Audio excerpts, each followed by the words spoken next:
नमस्कार साथियों, कैसे हो आप लोग। दोस्तों, आज हम बात करेंगे अपना जो पीजीटी ज्योग्राफी का paper, previous year paper solve करने की कोशिश करेंगे। आपको पता है कि पीजीटी जो DSSS पीजीटी के एग्ज़ाम आने वाले हैं, कभी भी एग्ज़ाम हो सकते हैं। आपका एनवीएस की वैकेंसी भी आने वाली है, अभी चंद दिनों में ही आपको नोटिफिकेशन देखने को मिल जाएगा। तो इसी संदर्भ में आज हम PYP यानी कि प्रीवियस ईयर पेपर जो ज्योग्राफी का जो 11 जुलाई 2021 को जो परीक्षा हुई थी DSSB की, यानी कि DSSB पीजीटी, उसका ज्योग्राफी का पेपर सॉल्व करेंगे। बहुत सारे स्टूडेंट की डिमांड थी कि ज्योग्राफी का कोई क्लास नहीं लग रही है, ज्योग्राफी की क्लास नहीं लग रही है, तो ज्योग्राफी का पेपर हम यहाँ पर सॉल्व करने की कोशिश करेंगे। तो इसमें आपको पता है पीजीटी में 300 क्वेश्चन आते हैं, 100 क्वेश्चन आपके जनरल क्वेश्चन हो जाते हैं एंड सब्जेक्टिव क्वेश्चन 200 आते हैं, जिसमें 10 डिसिप्लिन है, यानी कि एक जो सेगमेंट है वो 20 क्वेश्चन का रहता है। तो आज हम 20 क्वेश्चन सॉल्व करने की कोशिश करेंगे।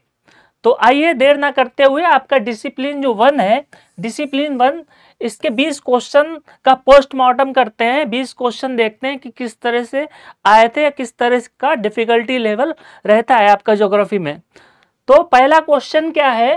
पहला क्वेश्चन है कि इतिहास का भौगोलिक धुराग्र यानी कि ज्योग्राफिकल पिवट ऑफ हिस्ट्री की जो अवधारणा है उसका प्रतिपादन किसने किया? पहला है पीटर क्रोपोटकिन, ठीक है। दूसरा क्या है? जीन ब्रुनहेस। तीसरा क्या है? आल्ब्रेस्ट पेंक, ठीक है। और चौथा क्या है? हेल्फोर्ड जे मैकिंडर। तो दोस्तों, इसका जो प्रतिपादन किया था, इसका आंसर हो जाएगा आपका चौथा, जो मैकिंडर ने इसका प्रतिपादन किया था। इसका आंसर देख लेते हैं, चौथा ऑप्शन आपका सही है। जो मैकिंडर है, मैकिंडर आपके ब्रिटिश भूगोलवेत्ता थे, ब्रिटिश ज्योग्राफर थे, और इनको एक पॉलिटिकल ज्योग्राफर माना जाता है।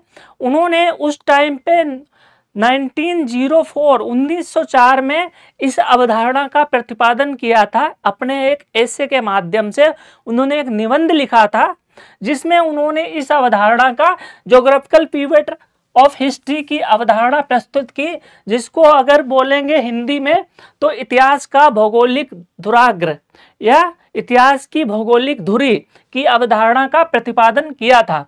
तो इन्होंने क्या बोला? उन्होंने यूरोप, एशिया और बाकी तमाम महाद्वीपों को देखते हुए उन्होंने जो यूरेशिया का क्षेत्र है इसको नाम दिया हर्टलैंड, यानी कि हर्टलैंड, लैंड ऑफ पावर। और उसके आसपास का जो पेरीफेरी जो क्षेत्र था उसको नाम दिया रिमलैंड, यानी कि जो वेस्टर्न यूरोप और south Asia and south east Asia को उन्होंने रिमलैंड नाम दिया। और बाकी के जो देश थे इनको नाम दिया वर्ल्ड आइलैंड। आपका अमेरिका, उत्तरी अमेरिका, दक्षिणी America, Australia and south east Asian countries में जो द्वीप है उनको नाम दिया वर्ल्ड आइलैंड। और इन्होंने कहा कि जो व्यक्ति या जो पावर, जो देश आपका पूर्वी यूरोप पर संतुलन बनाएगा, कंट्रोल रखेगा, वो हर्टलैंड पर रूल करेगा। क्या बोला? हर्टलैंड पर रूल करेगा। Who rule east Europe command the heartland. जो ईस्ट यूरोप पे रूल करेगा वो हर्टलैंड यानी कि यूरेशिया पर आपका काबिज होगा।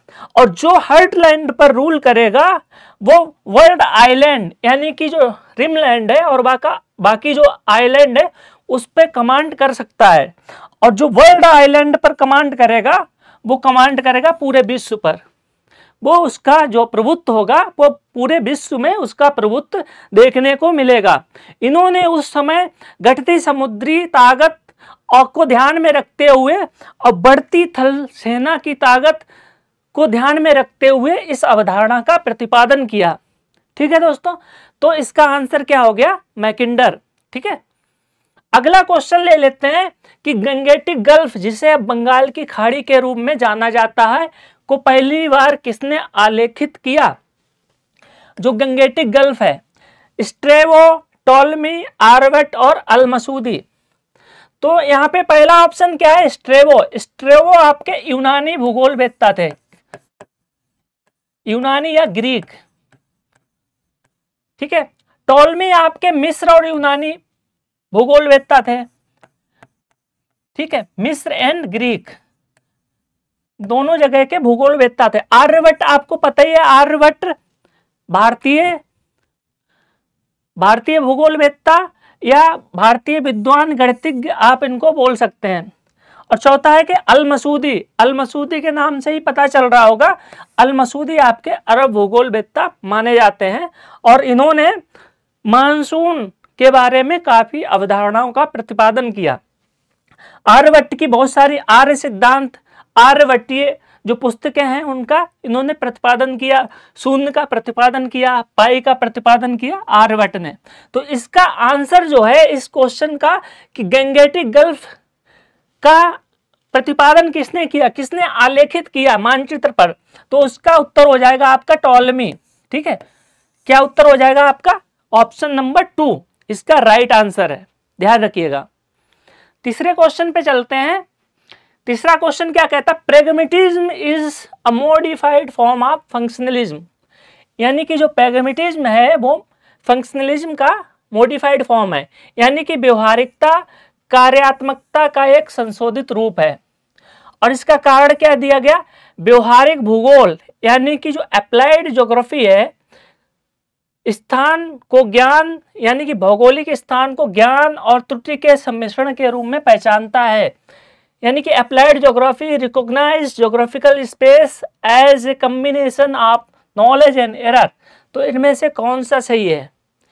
तो जो प्रैग्मेटिज्म है वो फंक्शनलिज्म का मॉडिफाइड रूप नहीं है, जबकि जो हिंदी में बोले प्रत्यक्षवाद, क्या बोले? प्रत्यक्षवाद, यानी कि जो पॉजिटिविज्म है, प्रैग्मेटिज्म जो निकला है वो किससे निकला है? पॉजिटिविज्म, और इसको बोलेंगे आपका प्रत्यक्षवाद। जो व्यवहारिकता है या व्यवहारवाद है वो प्रत्यक्षवाद से मिलता जुलता है, उसका मॉडिफाइड फॉर्म है, ना कि फंक्शनलिज्म, ठीक है। तो पहला यानी कि जो कारण जो है वो गलत हो जाता है, लेकिन अप्लाइड ज्योग्राफी है वो combination of knowledge and error का रूप है, इसलिए जो दूसरा ऑप्शन है वो आपका सही है। तो इसका आंसर हो जाएगा आपका third, A is wrong but R is correct. A गलत है लेकिन आर सही है। जो प्रैग्मेटिज्म है वो पॉजिटिविज्म का एक रूप है, ठीक है, ध्यान रखिएगा। और जो प्रैग्मेटिज्म है यानी कि पॉजिटिविज्म वो इंसान को केंद्र में रखता है। जब भूगोल का अध्ययन किया जाता है तो उसके जो केंद्र में रहता है वो आपका मानव रहता है, मानव की गतिविधियां रहती हैं, ठीक है। अगला क्वेश्चन है आपका, अलेक्जेंडर वॉन हम्बोल्ट का नाम किस जलधारा से जुड़ा हुआ है? आपने पढ़ी होगी हम्बोल्ट की जलधारा, ठीक है।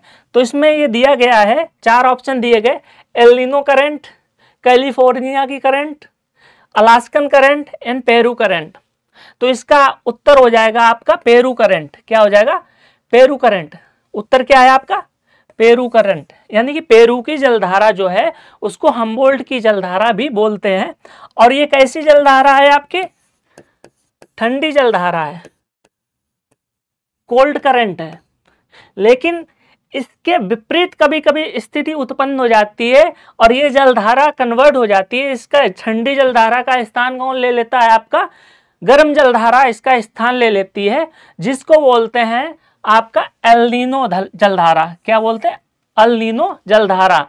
और प्रशांत महासागर में जो स्थिति है वो रिवर्स हो जाती है, यानी कि जो पश्चिमी प्रशांत महासागर में आपका हाई प्रेशर एरिया क्रिएट हो जाता है और पूर्वी प्रशांत महासागर यानी कि पेरू के तट पर आपका लो प्रेशर एरिया क्रिएट हो जाता है, क्योंकि गर्म जलधारा का विकास होता है।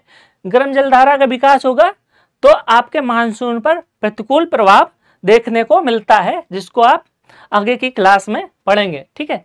तो हम्बोल्ट की जलधारा कौन सी होगी? आपकी पेरू की जलधारा। इसको थोड़ा मैप में देख लेते हैं।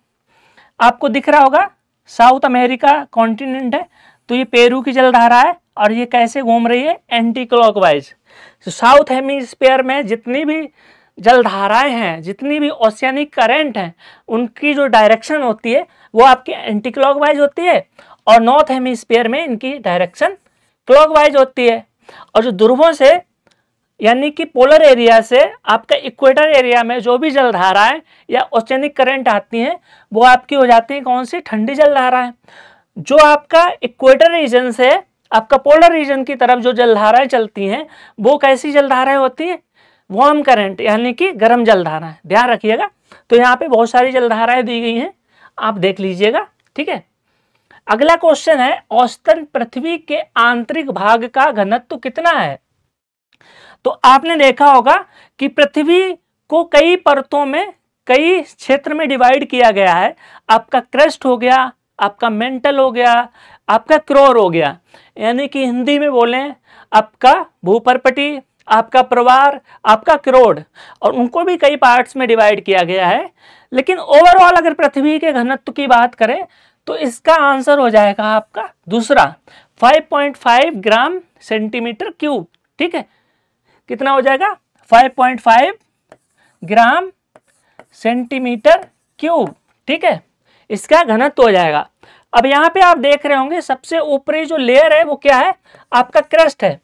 क्रस्ट आपका 0 से लेकर 100 किलोमीटर की गहराई तक हो सकती है, डिपेंडिंग कि कहाँ पे प्लेन एरिया है। आपका सागरीय जो क्रस्ट है, ओशियानिक क्रस्ट है, उसकी मोटाई कम होती है, जबकि आप पहाड़ों पे जाएंगे, हिमालय रीजन में अगर देखें तो वहाँ पर क्रस्ट की जो मोटाई है वो अधिक होती है। इसलिए इसका 0 से लेकर आपका 100 किलोमीटर तक इसका मोटाई होती है। इसके बाद आता है मेंटल, ठीक है, और लास्ट में आता है कोर। कोर को 2 पार्ट में डिवाइड करते हैं। आपका इनर कोर जो है वो सॉलिड है, आउटर कोर क्या है, लिक्विड फॉर्म में है, ठीक है, ध्यान रखिएगा। और इसका रेडियस जो है 2900 किलोमीटर से इसकी शुरुआत होती है।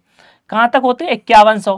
5100 के बाद क्या होता है, 6300, आपका 3678, ये आपका अर्थ का रेडियस हो गया, और यही आपका सेंटर है। अब आप बताइए सोच के कि इक्वेटर पे यानी कि भूमध्य रेखा पर पृथ्वी की रेडियस सबसे अधिक होगी या ध्रुवों पर, सोच के बताइएगा, ठीक है। ध्रुवों पर अगर केंद्र से दूरी की माप की जाए तो ध्रुवों पर पृथ्वी की रेडियस अधिक है या आपका इक्वेटर पर, देख के बताइएगा। ये स्टेनोस्फीयर हो गया, ठीक है, देख लेते हैं। अगला क्वेश्चन क्या है, अगला क्वेश्चन कहता है महाद्वीपीय शेल्फ और गहरे समुद्री मैदान के बीच फैले क्षेत्र को क्या बोलते हैं। पहला ऑप्शन क्या है आपका डीप्स यानी कि खाइयां या गहराइयां, दूसरा क्या है गुएट्स, ठीक है, यानी कि समुद्री पहाड़ियां, और तीसरा क्या है मिड ओशियनिक रिज, ठीक है, मध्य महासागरीय कटक या कॉन्टिनेंटल स्लोप।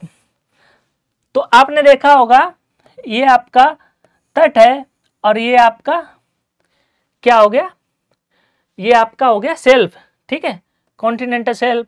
फिर एक आपको एंगल पे दिखता है, फिर इधर जाके आपका नितलीय मैदान, महासागरीय मैदान। तो इस मैदान और ये शेल्फ के बीच के क्षेत्र को क्या कहा जाता है। जैसा कि यहाँ पे एंगल क्या है, एंगल डिक्रीज हो रहा है, इंक्रीज हो रहा है, सॉरी माफ करिएगा, एंगल क्या है इंक्रीज हो रहा है। तो इसको, इसका आंसर हो जाएगा आपका कॉन्टिनेंटल शेल्फ, महाद्वीपीय ढाल, ठीक है। अब महाद्वीपीय ढाल जो है इसका आंसर हो जाएगा महाद्वीपीय स्लोप यानी कि कॉन्टिनेंटल स्लोप। स्लोप इसकी जो एंगल है काफी डिक्रीज करता है। आपका जो शेल्फ है, कॉन्टिनेंटल शेल्फ जो है वो 0 से 5 डिग्री इंक्लिनेशन होता है, लेकिन स्लोप के बाद, शेल्फ के बाद स्लोप शुरू हो जाता है जो काफी गहराई तक जाता है, ठीक है, और महासागरीय निमग्न जो तट है वहां तक इसका विस्तार पाया जाता है, ठीक है। इसको फिगर के माध्यम से देख लेते हैं, डिवीजन ऑफ ओशियनिक फ्लोर।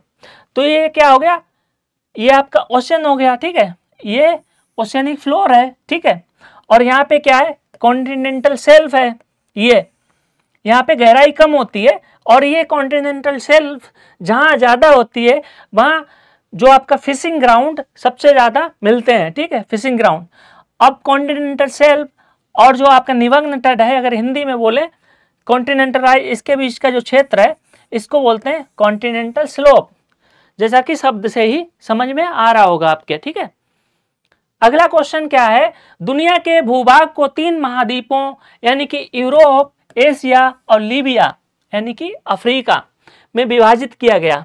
अब ब्रैकेट में यहाँ पे क्या लिखा, अफ्रीका, क्योंकि उस समय अफ्रीका की पूरी जानकारी नहीं थी, में विभाजित किया गया है। करने वाला पहला विद्वान कौन था? तो पहला ऑप्शन है पेसिडोनियस, एनेक्सिमेंडर, हेरोडोटस और हिपार्कस।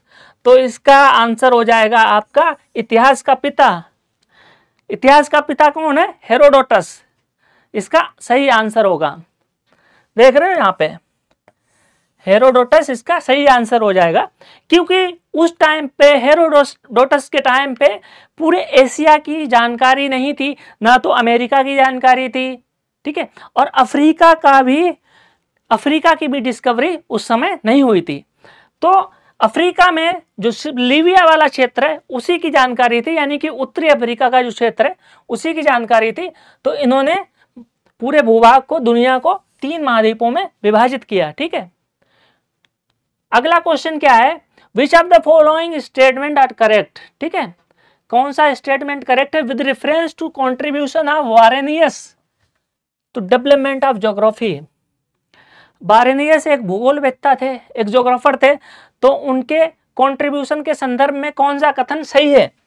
तो he was the first geographer to divide geography into general to universal geography. उन्होंने जनरल और यूनिवर्सल ज्योग्राफी में विभाजन किया, ठीक है। दूसरा क्या है statement, he was mainly interested in study of physical geography. उनकी रुचि फिजिकल ज्योग्राफी में थी, यानी कि भौतिक भूगोल के अध्ययन में थी। तीसरा क्या है, ही was the only scholar who believed that geography is indispensable for the development of human society. अब देखिए, पहल जो दूसरा और तीसरा स्टेटमेंट है ये पूरी तरह से विरोधाभास है, तो इनमें एक तो गलत होगा ही। तो जो वारेनियस थे वो जनरल और यूनिवर्सल ज्योग्राफी में डिवाइड किया उन्होंने, ये स्टेटमेंट बिल्कुल सही है। दूसरा जो स्टेटमेंट है, ही was the mainly interested in physical geography, बिल्कुल वारेनियस को फिजिकल ज्योग्राफी का पिता माना जाता है, ठीक है, तो ये सही है। तीसरा स्टेटमेंट बिल्कुल गलत है, क्योंकि ह्यूमन ज्योग्राफी क्या उनका कोई भी काम नहीं है। और उन्होंने एक पुस्तक में लिखी थी ज्योग्राफिया जर्नलिस्ट, ठीक है, जिसमें उन्होंने जनरल ज्योग्राफी यानी यूनिवर्सल ज्योग्राफी के बारे में बात की। तो इसका उत्तर क्या हो जाएगा आपका, पहला और दूसरा जो कथन है वो पूरी तरह से सही है, बाकी के जो कथन है तीसरा कथन गलत है, ध्यान रखिएगा। अगला क्वेश्चन है, who among the following the first geographer to put forth idea of periodic nature of monsoon. अब भैया मानसून का क्वेश्चन आ गया है, बहुत बार आप लोग पढ़ते हुए आए होंगे कि मानसून की उत्पत्ति या मानसून शब्द किससे बना है, तो किससे बना है, मौसम शब्द से बना है। और मौसम जो शब्द है वो किस भाषा का शब्द है, अरबी भाषा का शब्द है। तो अरबी भाषा से आप पहचान कर सकते हैं कि कौन से रीजन के भूगोलवेत्ता या ज्योग्राफर होंगे। तो क्या रोमन होंगे? बिल्कुल नहीं। ग्रीक होंगे? बिल्कुल नहीं। अमेरिकन? बिल्कुल नहीं। तो हमारा आंसर क्या हो जाएगा, अरब भूगोलवेत्ता। क्या आंसर हो जाएगा, जो अरब ज्योग्राफर थे उन्होंने मानसून की उत्पत्ति के संबंधित कुछ जानकारियां दी और मानसून को क्या बोला, मानसून नाम का प्रवर्तन भी किया, ठीक है। और मानसून शब्द की उत्पत्ति मौसम नाम से हुई, जो कि अरबी शब्द है। और इसी में एक बहुत बड़े ज्योग्राफर हुए अल मसूदी, मसूदी से याद रख लीजिए मौसम, उन्होंने इस पे काफी काम किया, ठीक है। अगला ये क्या हो गया आपका, अरब भूगोलवेत्ता। अगला क्वेश्चन क्या है, मानव भूगोल के संस्थापक के रूप में सार्वभौमिक रूप से किसे स्वीकृत किया गया, यानी कि फादर ऑफ ह्यूमन ज्योग्राफी, मानव भूगोल का पिता कौन है? इसका आंसर बहुत ईजी है, आप लोग बता दोगे। विलियम मॉरिस डेविस, क्या ये है? बिल्कुल नहीं। इनका जो काम है वो जियोमॉर्फोलॉजी पे बहुत अधिक है, आपने पेंग का सिद्धांत पढ़ा, ठीक है। मार्को पोलो, ये क्या भूगोलवेत्ता थे? ये एक अन्वेषक थे, ये एक यात्री थे। बीबी दोकुशेव, ये भी नहीं है। हमारे क्या हो जाएंगे, फ्रेडरिक रेडजेल भैया, ठीक है। इसका आंसर क्या हो जाएगा, फ्रेडरिक रेटजेल आपका मानव भूगोल के पिता क्या हो जाएंगे, मानव भूगोल के पिता। और ये जर्मन भूगोलवेत्ता थे। कौन थे ये? जर्मनी के थे। और इन्होंने एक पुस्तक लिखी थी। कौन सी पुस्तक लिखी थी? एंथ्रोपो ज्योग्राफी, ठीक है, एंथ्रोपो ज्योग्राफी एक पुस्तक लिखी थी। जो इसका ट्रांसलेशन है, जर्मनी में कुछ और ट्रांसलेशन है, ये इंग्लिश का ट्रांसलेशन है। एंथ्रोपो ज्योग्राफी, एंथ्रोपो मीन्स मानव, ज्योग्राफी मीन्स भूगोल, ठीक है। तो एंथ्रोपो ज्योग्राफी नाम से इन्होंने पुस्तक भी लिखी थी। और ये फ्रेडरिक रेटजेल जो हैं ये मानव भूगोल के पिता कहे जाते हैं और ये जर्मन भूगोलवेत्ता थे, ध्यान रखिएगा। अगला क्वेश्चन है कि the Pacific Ocean is connected to Arctic Ocean through. जब दो ओशियन, दो समुद्र कनेक्ट होते हैं तो उसको क्या बोलते हैं? इंग्लिश में स्ट्रेट, और हिंदी में क्या बोलते हैं? जल संधि। हिंदी कितनी इजी है, जल संधि। तो कौन सी जल संधि इन दो महासागरों को या महासागर और सागर को जोड़ती है? बेरिंग जलडमरू मध्य पहला। दूसरा क्या है? Magellan straight. तीसरा क्या है? इंडोनेशियन आर्किपेलागो यानी कि इंडोनेशियाई द्वीप समूह। चौथा क्या है? Hawaiian island. क्या आइलैंड जोड़ता है यार? ये तो बिल्कुल काट ही सकते हैं बिल्कुल। आर्किपेलागो बिल्कुल नहीं, ये दो ऑप्शन तो एलिमिनेट हो गए। मैगेलन स्ट्रेट और आपका बेरिंग जल संधि या बेरिंग जलडमरू मध्य। तो इसका आंसर क्या हो जाएगा आपका? बेरिंग सागर।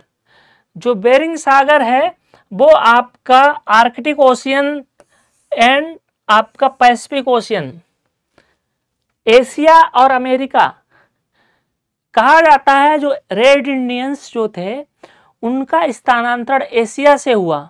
और जो बेरिंग जल सागर है, बेरिंग स्ट्रेट है, जब यह जम गया तब एशिया से अमेरिका की तरफ लोगों का स्थानांतरण हुआ, माइग्रेशन हुआ, ठीक है। तो भूलिएगा नहीं, बेरिंग जलडमरू मध्य इसका सही आंसर है। अगला क्वेश्चन क्या है? विसार्ड गुटेनबर्ग असंबद्धता यानी कि विसार्ड गुटेनबर्ग डिसकंटिन्यूटी, ठीक है, discontinuity lies between which of the following, किस किस के बीच में होती है? आपने देखा होगा क्रस्ट है, क्रस्ट के बाद क्या आता है? मेंटल आता है। मेंटल भी अपर मेंटल है, लोअर मेंटल। फिर क्रोर आता है, क्रोर में भी आपका अपर क्रोर और इनर क्रोर, ठीक है। इनर क्रोर आपका ठोस है। तो इसमें जो परतें दो दो होती है, एक ठोस है, एक लिक्विड फॉर्म में है, ठीक है। तो जो डिस्कनेक्शन है नेचर का उसी को बोलते हैं आपका डिसकंटिन्यूटी, ठीक है। और हिंदी में क्या बोलेंगे? आपका असंबद्धता। इतना तो आपको पता ही होगा, पीजीटी की तैयारी कर रहे हैं। तो इसका आंसर क्या हो जाएगा आपका? अपर क्रस्ट या लोअर क्रस्ट? लोअर मेंटल बिल्कुल नहीं। अपर क्रस्ट एंड लोअर क्रस्ट ये भी नहीं होगा। Lower crust, lower mental and upper core. जो कोर और मेंटल के बीच का जो डिसकंटिन्यूटी है, कोर एंड मेंटल, ठीक है, उसको बोलते हैं आपका विसार्ड गुटेनबर्ग डिसकंटिन्यूटी, ठीक है, या विसार्ड गुटेनबर्ग असंबद्धता। तो थर्ड इसका राइट आंसर हो जाएगा। थर्ड क्या हो जाएगा? Right answer. अब इसके बारे में थोड़ा देख लेते हैं। देखिए जो आपका अपर जो क्रस्ट है, क्रस्ट में कौन सी डिसकंटिन्यूटी होती है? आपकी कोनार्ड, ठीक है। लेकिन यहाँ पे आपका ये कोर है, ये अपर कोर है, आउटर कोर, कोर और ये मेंटल। तो इस डिसकंटिन्यूटी को क्या बोलेंगे? आपका गुटेनबर्ग डिसकंटिन्यूटी। यानी कि मेंटल और कोर के बीच में, कोर के बीच में कौन सी है? लेहमैन। लेहमैन कैसे याद रखेंगे? लेहमैन। तो आपने पता है कोर में क्या होता है सबसे ज्यादा? निफे, इसको क्या बोलते हैं? निफे, निकेल एंड फेरम, लोहा होता है। तो लोहे से क्या आता है याद आपको? लेहमैन, ठीक है। तो लोहे में क्या आता है? लेहमैन। तो ऐसे याद रख लेंगे। गुटेनबर्ग आपका मेंटल एंड कोर के बीच में है, ठीक है। आपका दोनों मेंटल के बीच में कौन सी डिसकंटिन्यूटी है? रेपिटी। क्या है? रेपिटी, ठीक है। और आपका क्रस्ट और अपर मेंटल जो है अपर मेंटल, क्रस्ट और अपर मेंटल के बीच में कौन सी है आपकी डिस्कंटिन्यूटी है? मोहरविसिस, ठीक है, मोहविसिस या मोह डिस्कंटिन्यूटी भी बोलते हैं। तो याद रखिएगा, यहाँ से एक क्वेश्चन जरूर बनेगा आपका, तो डिस्कंटिन्यूटी के बारे में आप ध्यान से पढ़ लीजिएगा। ये क्वेश्चन है इसलिए करवा रहा हूं दोस्तों, इसी से रिलेटेड क्वेश्चन बन सकते हैं आने वाले एग्जाम में, इसी से रिलेटेड क्वेश्चन पक्का आपको देखने को मिल जाएंगे। तो एक क्वेश्चन सॉल्व कीजिए, उसके साथ 10 क्वेश्चन और सॉल्व कर सकते हैं आप इनको पढ़ के, ठीक है। तो 13 क्वेश्चन नंबर 13 जो है उसमें क्या है? Period of great age of discovery begin, कब शुरू हुई? खोज का महान युग, आपने देखा होगा पुर्तगाली व्यापारी खोज करने निकल पड़े कि इंडिया खोजते हैं। कब? जब अरबों और यूरोप के लोगों का डायरेक्ट व्यापार बंद हो गया, तो उन्होंने सोचा अरब वालों से, क्योंकि जर्मन उस समय जो कबीले थे उन्होंने वहां पे कुस्तुनतुनिया पे अधिकार कर लिया, ठीक है। तो वो इंडिया खोजने निकले, तो कई बार अमेरिका भी गए, अमेरिका के चक्कर मार दिया इंडिया खोजते खोजते, इसलिए उन्होंने उसको इंडीज नाम दिया, ईस्ट इंडीज। कोलंबस निकला था ना। फिर कहाँ भारत कौन पहुंचा आपका? Vasco D gamma. कब पहुंचा आपका? 1498, ठीक है, सन 1498 में भारत पहुंचता वास्को डी गामा। तो ये कौन सी तारीख है, कौन सा ईयर है? ये आपका 15वीं शताब्दी है। कौन सा है? 15वीं शताब्दी, ध्यान रखिएगा। तो 19वीं शताब्दी, 18वीं शताब्दी, 15वीं और 17वीं, तो इसका आंसर क्या हो जाएगा? 15वीं शताब्दी में भारत कब आया था वास्को डी गामा? 15वीं। तो वही दौर था जब एज ऑफ डिस्कवरी शुरू हुई, ठीक है, व्यापार के लिए, क्योंकि इंडस्ट्रियल रेवोल्यूशन भी शुरू हो गया था धीरे धीरे। और जब इंडस्ट्रीज बढ़ेंगी तो रॉ मटेरियल, बाकी चीज़ों के लिए आपका बाजार की आवश्यकता होगी और आपको रिसोर्सेज की भी आवश्यकता होगी। तो दोनों चीज़ों के लिए एज ऑफ डिस्कवरी शुरू हुआ। और उसी के साथ साथ बाद में दास व्यापार भी शुरू हुआ, लेबर की भी जरूरत पड़ेगी, ठीक है, ध्यान रखिएगा। तो यह आपका 15वीं शताब्दी में शुरू हुआ। अगला क्वेश्चन है अपना 13, द पीरियड ऑफ 13 हो गया आपका, 14 क्वेश्चन है। क्वेश्चन नंबर 14, निम्नलिखित में से कौन सा सामूहिक रूप से जोवियन ग्रह नामक समूह बनाता है? मैं हिंदी में क्वेश्चन पढ़ रहा हूं, आप इंग्लिश में भी देख लीजिए कि जो जोवियन प्लैनेट हैं, प्लैनेट कितने तरह के होते हैं? अगर कैटेगराइज बोला जाए, कैटेगराइज किया गया 2 पार्ट्स में। एक आपके हो गए टेरेस्ट्रियल प्लैनेट, मैं लिख नहीं रहा हूं, आप नोटबुक लेके बैठ जाइएगा, ठीक है, लिखते रहिए। एक हो गया आपका टेरेस्ट्रियल। टेरेस्ट्रियल मतलब आपको अगर हिंदी में बोलें तो क्या बोलेंगे? पार्थिव, मतलब पृथ्वी से संबंधित ऐसे प्लैनेट जिनका जो नेचर है, जिनका जो रॉ, जो मटेरियल है, जो एलिमेंट है, वो पृथ्वी के समान है, ठीक है। तो हिंदी में बोलेंगे पार्थिव ग्रह। और दूसरे कौन से हैं? जोवियन ग्रह। और इनको बोलते हैं गैसीय प्लैनेट भी बोलते हैं हिंदी में। क्या बोलते हैं? गैसीय प्लैनेट, जहां गैस गैस है।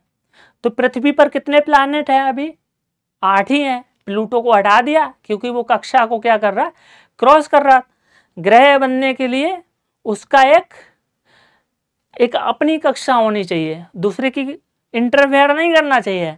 इंटरफेयर कर रहा था तो हटा दिया भैया, बोला आप बौने ही बने रहो, ठीक है, बौने ग्रह। अब ड्वार्फ प्लैनेट का उसको दर्जा दिया गया। तो वो कौन सा ग्रह है? ड्वार्फ प्लैनेट है। तो प्लूटो हट गया, तो अभी बचे 8। 8 में आपके 4 टेरेस्ट्रियल हैं पहले, ठीक है, और अगले 4 कौन से हैं? आपका जोवियन है। तो इनमें कौन से पहले हैं? बुध, शुक्र, पृथ्वी, मंगल, ये आपके क्या हो गए? ये आपके टेरेस्ट्रियल ग्रह हैं। और बाद में कौन सा आता है? बृहस्पति, शनि, यूरेनस और नेपच्यून। कौन आएगा? मंगल आएगा? नहीं आएगा, बृहस्पति आएगा, शनि, यूरेनस, नेपच्यून। तो ये आपका जो थर्ड ऑप्शन है, बाकी के जो 4 हैं आगे के, वो आपके हो गए जोवियन, यानी कि गैसीय ग्रह। यहाँ पे इस तरह हीलियम वगैरह गैसें पाई जाती हैं, जिससे आपने देखा होगा रंग बिरंगे दिखाई देते हैं। इनकी बहुत सारी कलाएं दिखती हैं, बहुत सारी रिंग्स दिखती हैं, ठीक है, देखा होगा आपने इमेज में, ठीक है। तो आपका इसका आंसर क्या हो जाएगा? Jupiter, Saturn, Uranus and Neptune, यानी कि Brihaspati, Shani, Uranus and Neptune. कभी कभी हिंदी में ये भी लिखा होता है अरुण एंड वरुण, ठीक है। आप लोगों में से किसी का नाम तो नहीं अरुण वरुण, ठीक है। तो अब इसका आंसर हो जाएगा आपका तीसरा। ये कैसे हैं? आपका जोवियन ग्रह हैं। हो सकता है अगली बार क्वेश्चन पूछ दे टेरेस्ट्रियल प्लैनेट कौन कौन से हैं, तो याद रख लीजिएगा, पहले 4 टेरेस्ट्रियल हैं, अगले 4 आपका जोवियन है। अब क्वेश्चन नंबर 15 क्या है? What is the shape of Atlantic ocean? Atlantic ocean देखा आपने कैसा है भाई? बिल्कुल इजी सवाल है, बताओ, इतना इजी सवाल भी दे रहा है। ये आकार का है, कैसा है? ऐसा है, ठीक है। ये आपका नॉर्थ अमेरिका है, ये आपका साउथ अमेरिका है, यहाँ पे क्या है? आपका यूरोप है, और इधर अफ्रीका है, और ये आपका महासागर अटलांटिक। तो क्या हो गया? ये आकार का। इस पे ज़्यादा बात करने की जरूरत नहीं। अगला क्वेश्चन क्या है? 16 नंबर। तरंग गति की दिशा में कौन सी भूकंपीय तरंग समकोण पर कंपन करती है? यानी कि ये तरंग जा रही है तो ऐसे ऐसे कौन कंपन करती है? समकोण पर। तो कौन सी करती है?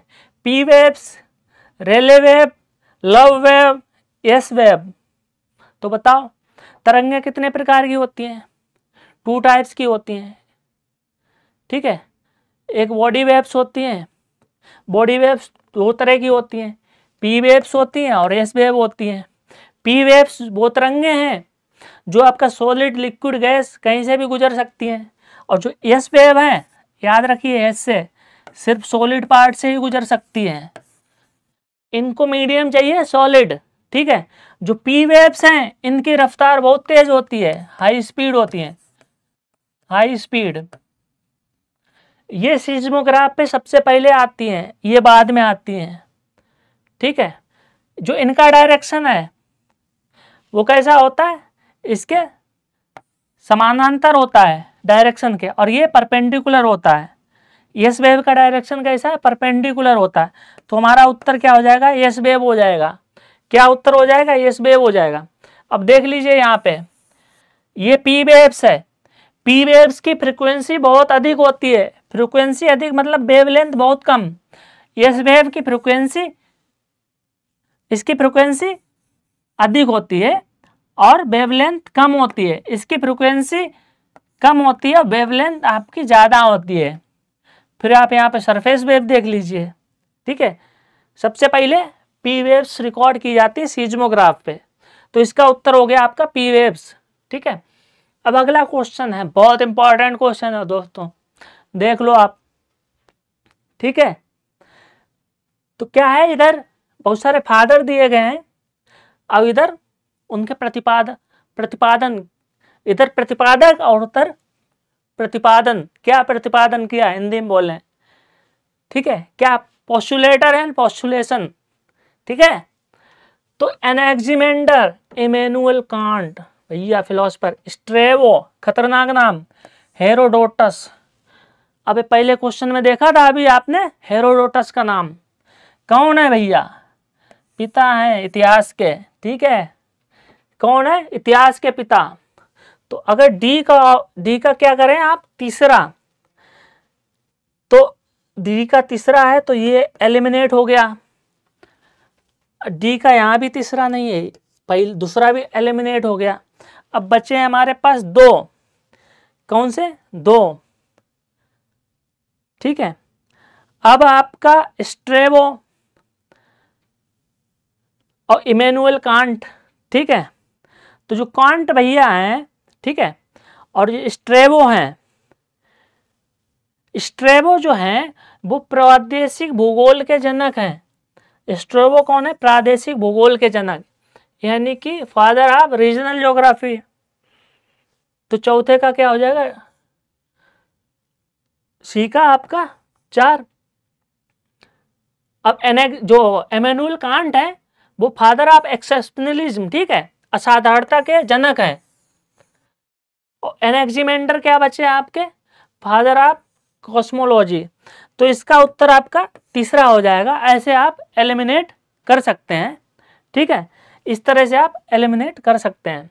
तो इसका उत्तर क्या हो जाएगा, तीसरा, तीसरा हो जाएगा। ठीक है, जो एनेक्जिमेंडर है वो आपके ब्रह्मांड के जनक, इमैनुअल कांट जो है असाधारणता के जनक, स्ट्रेबो है फादर ऑफ प्रादेशिक भूगोल, रीजनल ज्योग्राफी, हेरोडोटस क्या है, फादर ऑफ इतिहास, इतिहास के पिता। ठीक है, यानी कि हिस्ट्री के फादर।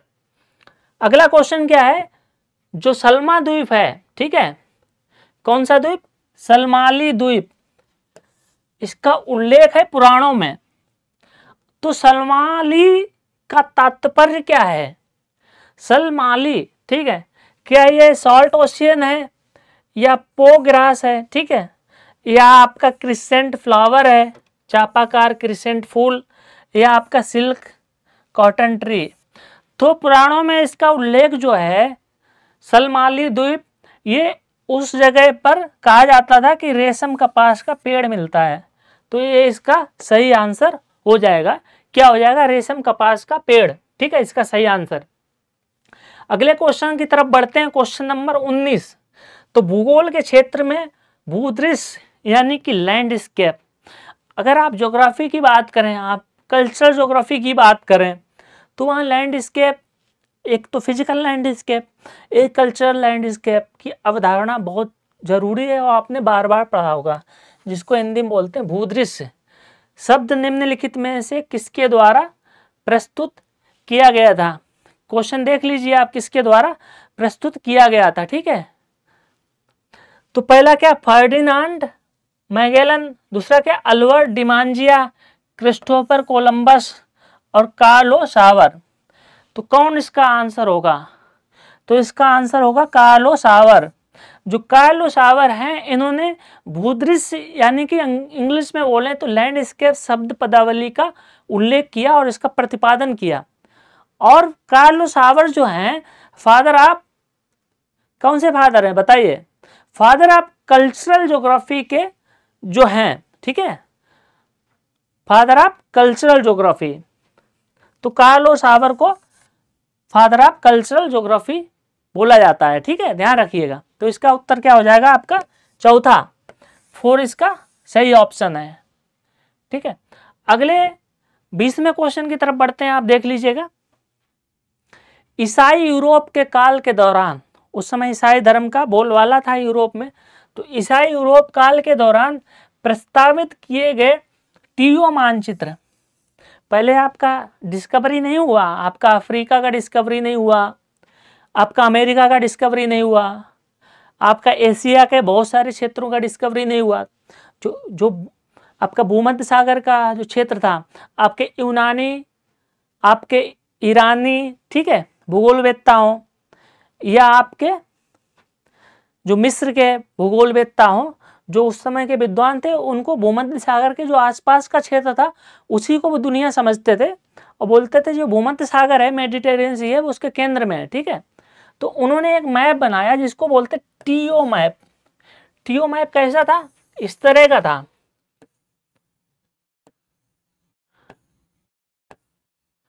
इसको उन्होंने बोल दिया एशिया, ठीक है, इसको बोल दिया यूरोप और इसको अफ्रीका।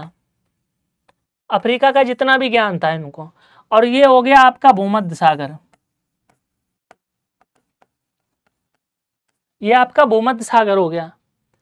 ठीक है, तो टी क्या है आपका, भूमध्य सागर है। आंसर क्या हो जाएगा आपका, मेडिटेरियन सी। इसका आंसर देख लेते हैं, मेडिटेरियन सी। अब इस मैप को थोड़ा और देख लेते हैं। ये देख रहा होगा आपको मैप, ये मैप बनाया है इन्होंने, तो दिख रहा है आपको, ये आपका हो गया एशिया, ठीक है, ये क्या हो गया आपका यूरोप, यूरोपा, ये क्या हो गया अफ्रीका, और जो बीच का क्षेत्र है आपको दिख रहा है टी,